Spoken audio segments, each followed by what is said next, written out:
ઓય, કઈ ભાન છે કે નહીં તને?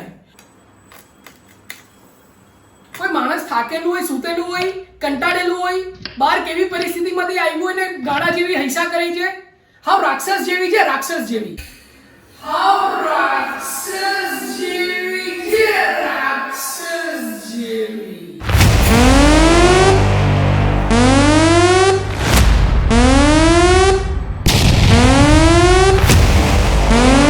રાક્ષસ જેવી? હે? હું રાક્ષસ જેવી છું? No, no, no, no, no, no, no. હું રાક્ષસ? હે? બોલો ની, બોલો, બોલો હવે મારું રાક્ષસ પણ બતાવ. હે? બોલો, બોલો ની હવે, બોલો ની, બોલો ની, બોલો ની. ઓ બોલીને અટકી કેમ ગયા? બોલો. કઈ નહીં, હું તો એમ કહેતો તો કે ઓ એકલી એકલી કેમ હસે છે, મને પણ બતાવ ને તો આપણે બે સાથે હસીએ. આવો નહીં તો બેસો. જો